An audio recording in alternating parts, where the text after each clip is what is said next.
ইখলাসের ব্যাপারে আল্লাহ রাব্বুল আলামিন পবিত্র কোরআনে অসংখ্য আয়াত নাযিল করেছেন। যেমন সূরা আনআমের 162 নম্বর আয়াতে আল্লাহ তাআলা তার হাবিব মানবতার মুক্তির দূত হযরত মুহাম্মদ মুস্তাফা সাল্লাল্লাহু আলাইহি সাল্লামকে উদ্দেশ্য করে বলছেন, আউযু বিল্লাহি মিনাশ শাইতানির রাজীম, বিসমিল্লাহির রহমানির রহিম, قل إن صلاتي ونسكي ومحياي ومماتي لله رب العالمين।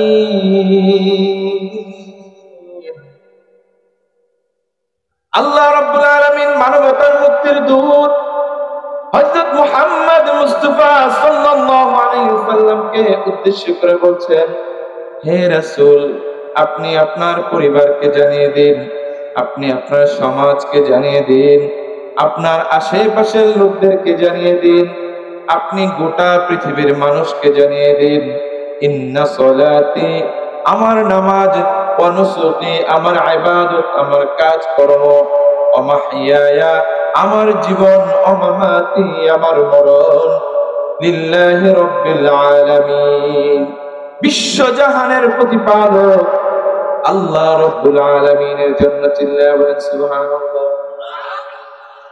আল্লাহ তাআলা তার রাসূলকে নির্দেশনা প্রদান করছেন, রাসূল, আপনি পৃথিবীর মানুষকে ঘোষণা করে জানিয়ে দিন, আমার নামাজ, আমার রোজা, আমার হজ, যাকাত, আমার ইবাদত, আমার কাজকর্ম, আমার জীবন, আমার মরণ একমাত্র কার জন্য?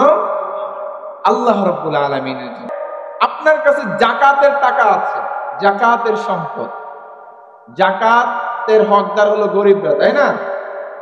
তো আপনি চিন্তা করলেন আমার কাছে যাকাত এবারে 10 লাখ টাকা আসছে, মনে করেন আমি চিন্তা করলাম 10 লাখ টাকা মানুষকে না দিয়া এক কাজ করে একটা মসজিদ বানাইলে, কাজটা তো ভালো কাজ করছেন না? আপনার এই যাকাতের আদায় হবে? জোরে বলেন না।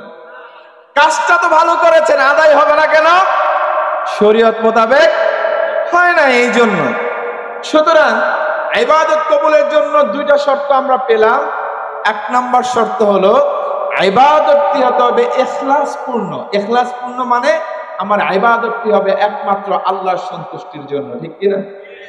দুই নাম্বার শর্ত হলো ইবাদতটি হতে হবে শরীয়ত নির্দেশিত পথে। যদি আপনার ইবাদতটি শরীয়ত নির্দেশিত পথে না হয়, আপনি যত ভালো কাজই করেন আপনার এই কাজ কবুল হবে না।